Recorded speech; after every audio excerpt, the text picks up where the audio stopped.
നമസ്കാരം പ്രിയ സുഹൃത്തുക്കൾക്ക് ഹാജസ് PSCയിലേക്ക് ഹൃദ്യമായ ഹാർദമായ സ്വാഗതം.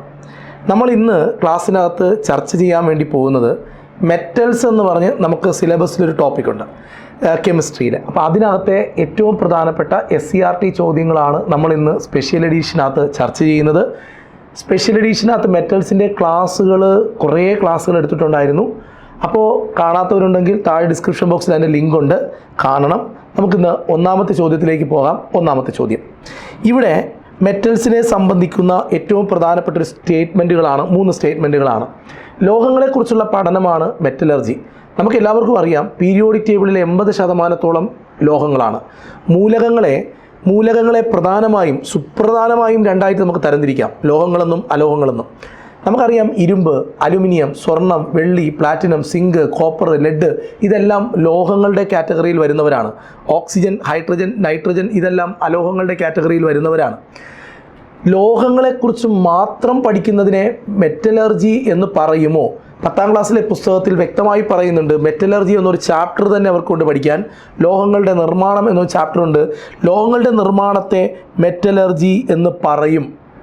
2, ലോഹങ്ങൾ ഇലക്ട്രോ പോസിറ്റീവ് മൂലകങ്ങളാണ്. എന്ന് വെച്ചാൽ എന്താ അർത്ഥം? ലോഹങ്ങൾ ഇലക്ട്രോണുകളെ നഷ്ടപ്പെടുത്തും. ഇലക്ട്രോണുകളെ നഷ്ടപ്പെടുത്തുന്നതിനെ ഇലക്ട്രോ പോസിറ്റിവിറ്റി എന്നാണ് പറയുക. അങ്ങനെ ലോഹങ്ങൾ ഇലക്ട്രോ പോസിറ്റീവ് ആണ്. രണ്ടാമത്തെ പ്രസ്താവന ശരിയാണ്.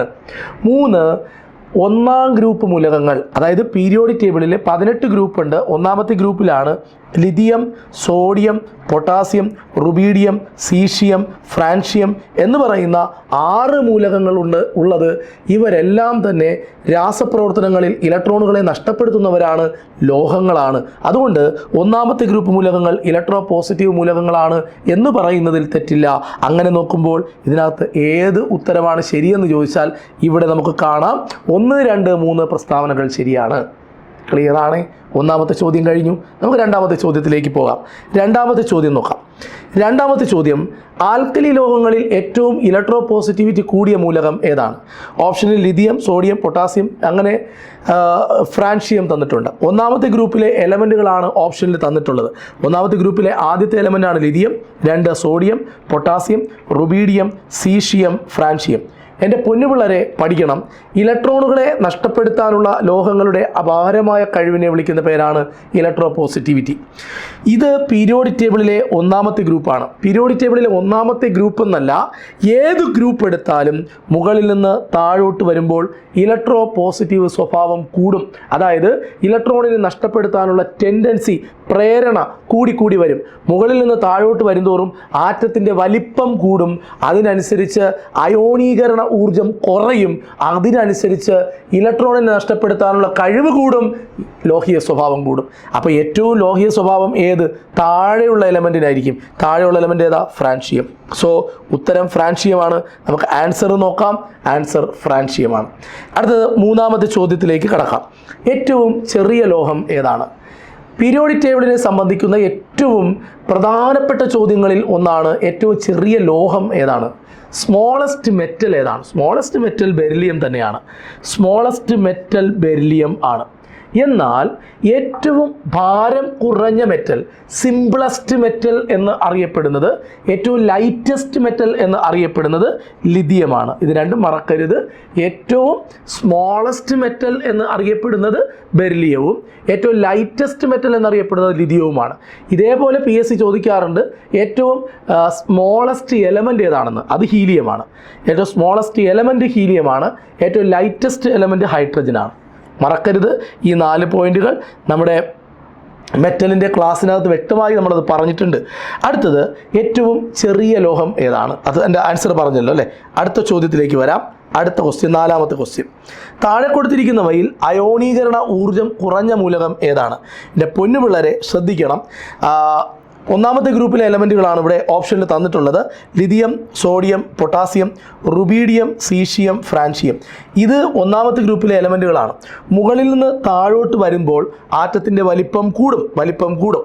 വലിപ്പം കൂടുന്നതിനനുസരിച്ച് അയോണീകരണ ഊർജ്ജം കുറയും. അപ്പോൾ ഏറ്റവും അയോണീകരണ ഊർജ്ജം കുറഞ്ഞത് താഴെയുള്ള എലമെൻ്റാണ്. ഫ്രാൻഷ്യം ഓപ്ഷനിലില്ല. അതുകൊണ്ട് ഉത്തരം സീഷ്യമാണ്. ശരിയായ ഉത്തരം എന്ന് പറയുന്നത് ഇവിടെ സീഷ്യമാണ് ശരിയായ ഉത്തരം.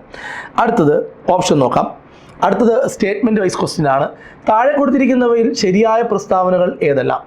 അടിച്ചു പരത്തിയാൽ പരന്നു വരാനുള്ള ലോഹങ്ങളുടെ കഴിവാണ് മാലിയബിലിറ്റി എന്നതാണ് ഒന്നാമത്തെ പ്രസ്താവന. എല്ലാവർക്കും കൃത്യമായി അറിയാവുന്ന ഒരു അറിവാണത്. നീട്ടിയാൽ കമ്പികളായി, നേർത്ത കമ്പികളായി മാറാനുള്ള കഴിവ്, അത് ഡക്റ്റിലിറ്റി എന്ന് അറിയപ്പെടുന്നു, ലോഹങ്ങളുടെ കഴിവാണെന്ന്. അതും ശരിയാണ്. മാലിയബിലിറ്റി ഏറ്റവും കൂടിയ ലോഹമാണ് സ്വർണം. അതും ശരിയാണ്. ഈ 3 പ്രസ്താവനകളും ശരിയാണ്.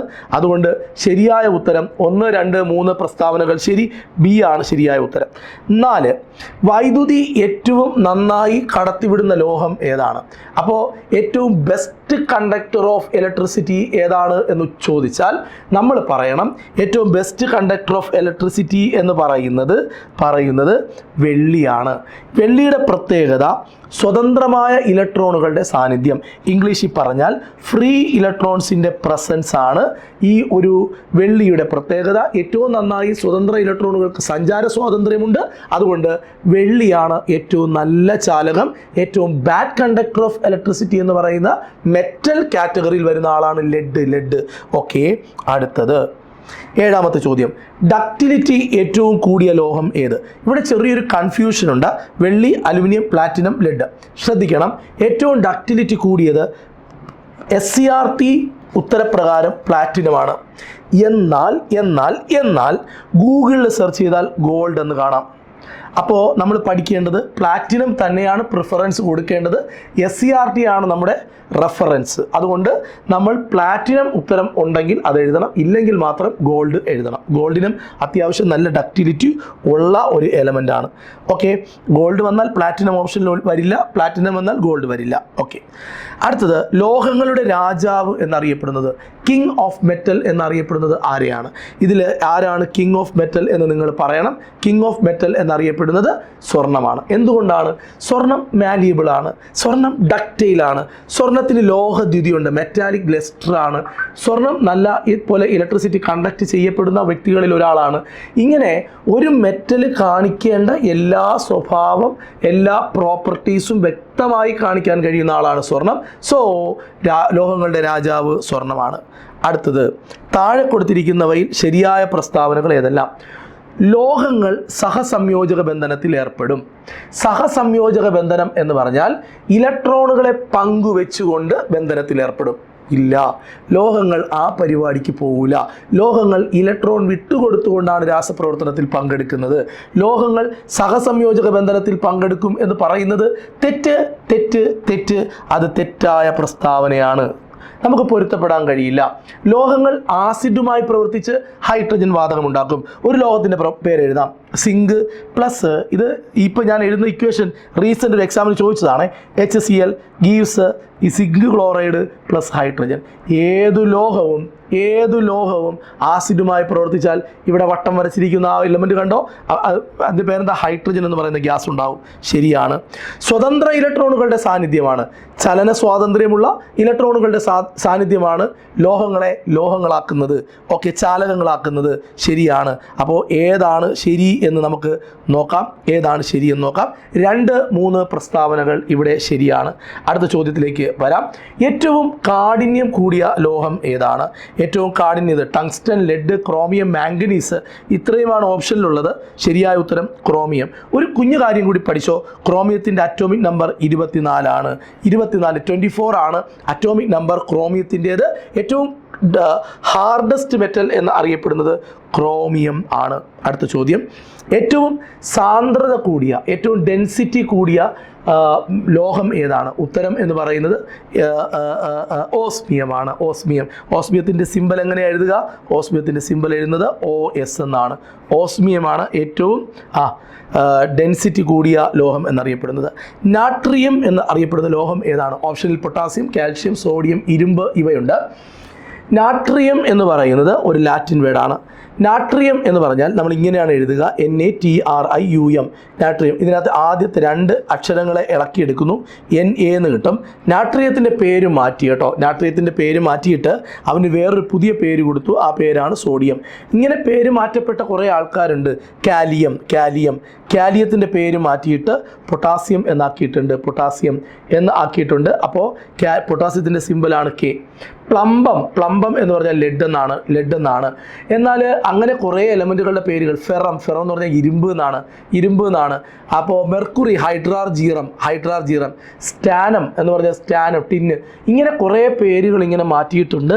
അങ്ങനെ നാട്രിയം എന്ന് പറയുന്നത് ഏത് മൂലകത്തിൻ്റേതാണെന്ന് ചോദിച്ചാൽ നമ്മൾ പറയണം സോഡിയം ആണെന്ന് പറയണം. ചേരുംപടി ചേർക്കണം. ഹീലിയം, കാർബൺ, മെർക്കുറി, ടങ്സ്റ്റൺ ഇടതുവശത്ത്, കുറേ നമ്പറുകൾ വലതുവശത്ത്. ഈ നമ്പറുകൾ അനലൈസ് ചെയ്താൽ നമുക്ക് മനസ്സിലാവും ഇതെല്ലാം മെൽറ്റിംഗ് പോയിന്റുകളാണ്. ഹീലിയമാണ് ഈ ലോകത്തുള്ളതിൽ ഏറ്റവും മെൽറ്റിംഗ് പോയിന്റ് കുറഞ്ഞ മൂലകം. അങ്ങനെ നോക്കുമ്പോൾ ഹീലിയം എന്ന് പറയുന്നതിന് കൊടുക്കാൻ പറ്റുന്ന ഒരു മെൽറ്റിംഗ് പോയിന്റ് -272 ഡിഗ്രിയാണ്.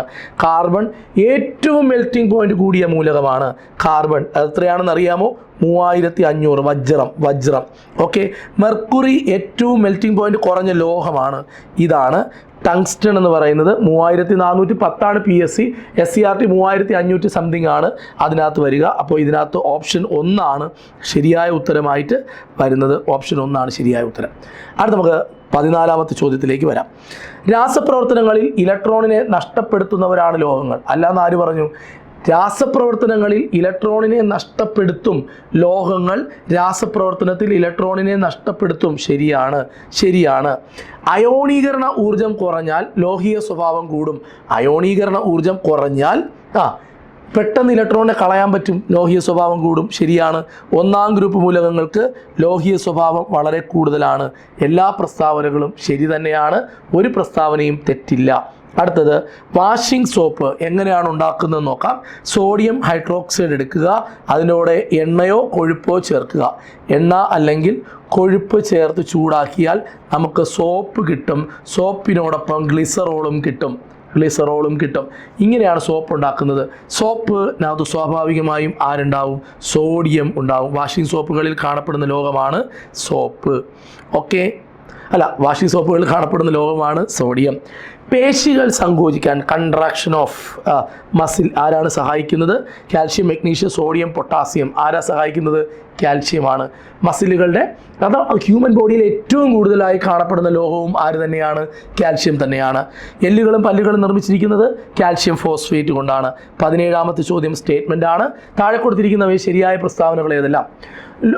ലോഹ അംശം അടങ്ങുന്ന ഭൂവൽക്കത്തിൽ നിന്ന് കിട്ടുന്ന പദാർത്ഥങ്ങളാണ് ധാതുക്കൾ. ശരിയാണ്.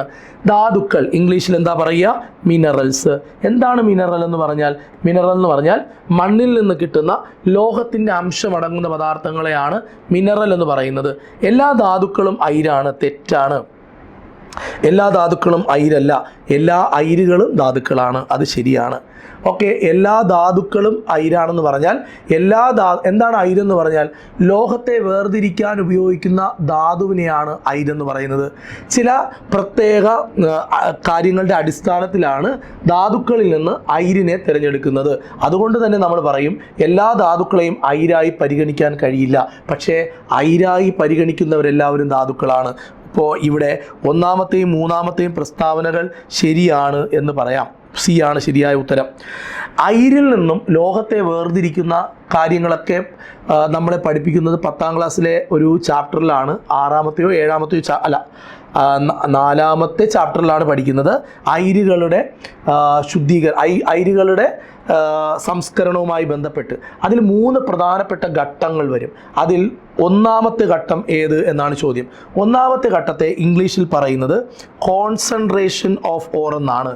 Concentration of ORE. ഇതിൻ്റെ മലയാളം അയിരുകളുടെ സാന്ദ്രണം എന്നാണ്.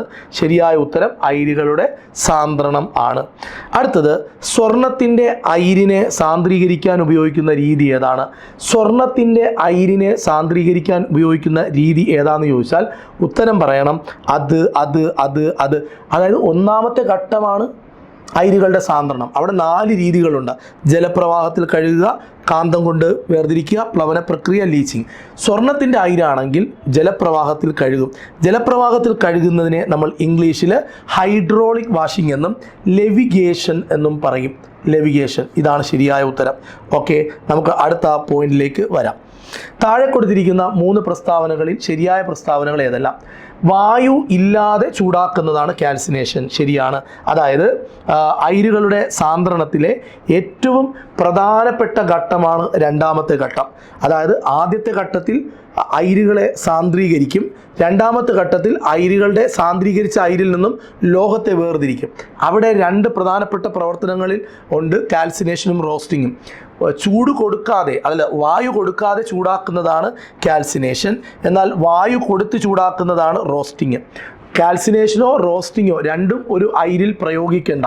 അയിരിൻ്റെ സ്വഭാവത്തിനനുസരിച്ച് കാൽസിനേഷനും റോസ്റ്റിങ്ങും നമ്മൾ തിരഞ്ഞെടുക്കും.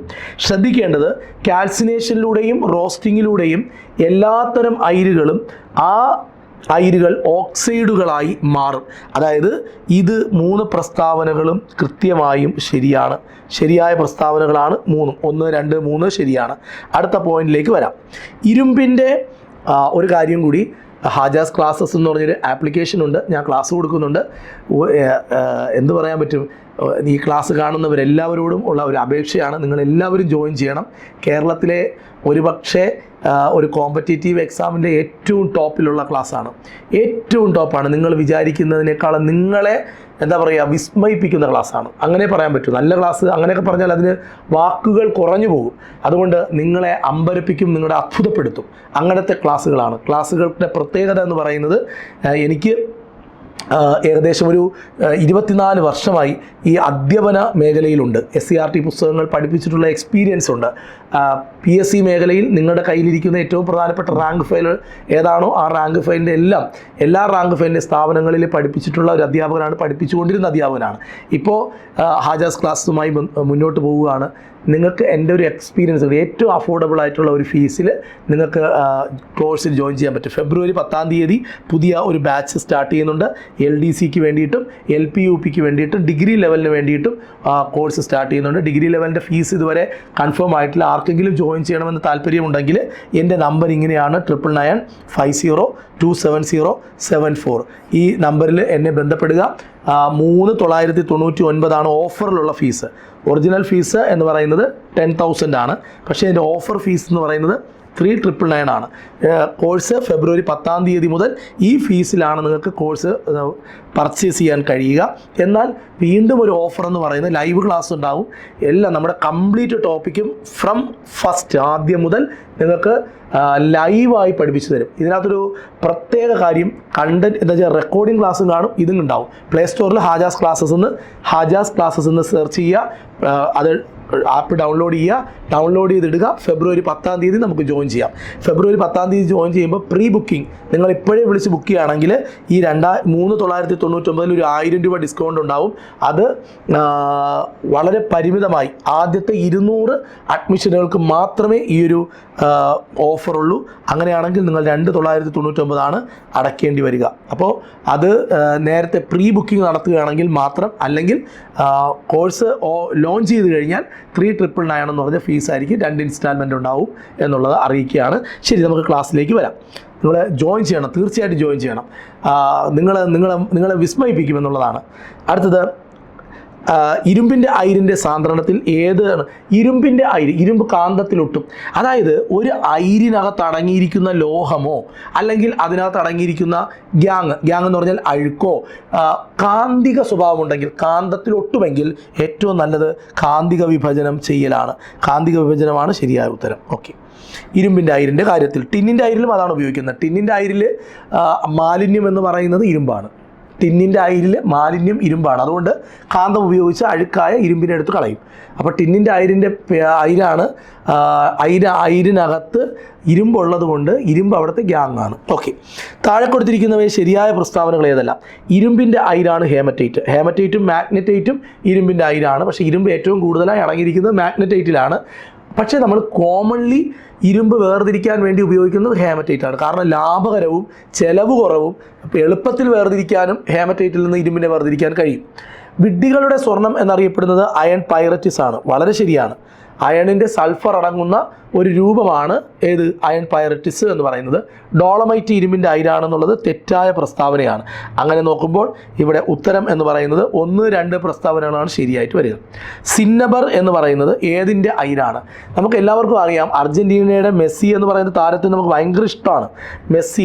മെസ്സി എന്ന് പറഞ്ഞാൽ ഇവിടെ നമ്മൾ കെമിസ്ട്രിയിൽ പഠിക്കുന്നത് മേ എന്ന് പറഞ്ഞാൽ മെർക്കുറി, സി എന്ന് പറഞ്ഞാൽ സിന്നബർ എന്നാണ്. അങ്ങനെ മെർക്കുറി എന്ന് പറയുന്നതിൻ്റെ അയിരാണ് സിന്നബർ.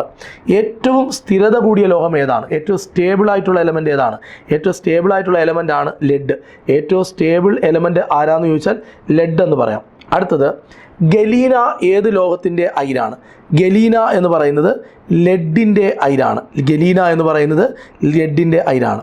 എൻ്റെ പ്രിയ ഉദ്യോഗാർത്ഥികൾ, സ്റ്റേറ്റ്മെൻറ്റ് വൈസും മാച്ച് ദ ഫോളോയിങ്ങും ഒബ്ജക്റ്റീവുമായി കുറേ ചോദ്യങ്ങൾ നമ്മൾ നോക്കി. എല്ലാവർക്കും ഈ ക്ലാസ് ഇഷ്ടപ്പെട്ടു എന്ന് വിചാരിക്കുന്നു. എല്ലാവരും ശ്രദ്ധയ്ക്ക് ഈ ക്ലാസ് നിങ്ങൾക്ക് ഇഷ്ടപ്പെട്ടെങ്കിൽ നിങ്ങൾ കമൻറ്റ് ചെയ്യണം, ലൈക്ക് ചെയ്യണം, സബ്സ്ക്രൈബ് ചെയ്യണം. ഇതിനകത്തുള്ള മുഴുവൻ ക്ലാസ്സുകളും നിങ്ങൾക്ക് ഉപയോഗപ്പെടുന്നതാണ്. കഴിഞ്ഞ ദിവസം നമ്മളൊരു ക്ലാസ് അപ്ലോഡ് ചെയ്തു, രോഗകാരികളുമായി ബന്ധപ്പെട്ട് വൈറസ് എന്ന് പറയുന്നൊരു ക്ലാസ്. അതിൻ്റെ ലിങ്കും താഴെ ഡിസ്ക്രിപ്ഷൻ ബോക്സിൽ കൊടുത്തിട്ടുണ്ട്. ഗംഭീരമായിട്ട് പഠിക്കണം. ഇനി സ്പെഷ്യൽ എഡീഷൻ എന്ന് പറഞ്ഞ ഈ ഒരു എപ്പിസോഡ് നന്നായിട്ട് ഫോളോ ചെയ്യണം. 9995027074 എന്ന് പറയുന്ന ഒരു നമ്പർ നോട്ട് ചെയ്ത് വെക്കുക. നമ്മൾ ക്ലാസ് കൊടുക്കുന്നുണ്ട് LP UPക്കും LDCക്കും വരാനിരിക്കുന്ന ഡിഗ്രി ലെവൽ എക്സാമിനേഷനൊക്കെ അതിഗംഭീരമായ KS അങ്ങനെയുള്ള പരീക്ഷകൾക്കൊക്കെ ഇനി നമ്മുടെ ആപ്പിൽ നിന്നും ക്ലാസ്സുകൾ പ്രതീക്ഷിക്കാം. വളരെ സന്തോഷകരമായ ഒരു വാർത്ത എന്ന് പറയുന്നത് വരുന്ന വർഷം മുതൽ സ്കൂൾ ക്ലാസ്സിൻ്റെ ക്ലാസ്സുകൾ നമ്മൾ ആരംഭിക്കുകയാണ്. സ്കൂൾ ക്ലാസ്സിൻ്റെ 10th സ്റ്റാൻഡേർഡിൻ്റെയും ക്ലാസ്സുകൾ ആരംഭിക്കുകയാണ്. പിന്നീട് നിങ്ങളുടെ ആരെങ്കിലും കുട്ടികൾ ഈ വരുന്ന 10ാം ക്ലാസ് പരീക്ഷ എഴുതാൻ പോകുന്ന കുട്ടികളുണ്ടെങ്കിൽ ഈ നമ്പറിൽ എന്നെ വിളിച്ച് കാര്യങ്ങൾ അറിയിക്കുക. അവർക്ക് സൗജന്യമായി ക്ലാസ് കൊടുക്കുന്നൊരു സംവിധാനം ഉണ്ടാക്കുന്നുണ്ട്. മാത്സിൻ്റെയും സയൻസിൻ്റെയും സൗജന്യ ക്ലാസ്സുകൾ അവർക്ക് അതിൽ A+ ഞാൻ ഗ്യാരണ്ടിയായി വാങ്ങിക്കൊടുക്കും. തീർച്ചയായും ഈ നമ്പർ 10ാം ക്ലാസ്സിൽ പഠിക്കുന്ന കുട്ടികൾ ആരെങ്കിലും നിങ്ങളുടെ ബന്ധത്തിലുണ്ടെങ്കിൽ നിങ്ങൾ ഈ നമ്പർ അവരെടുത്ത് കൊടുക്കുക. എന്നോട് സംസാരിക്കാൻ പറയുക. എനിക്ക് അവരോട് സംസാരിക്കാനുണ്ട്. അപ്പോൾ ഇത് നിങ്ങൾ അറിയിക്കുകയാണ്. Thank you very much.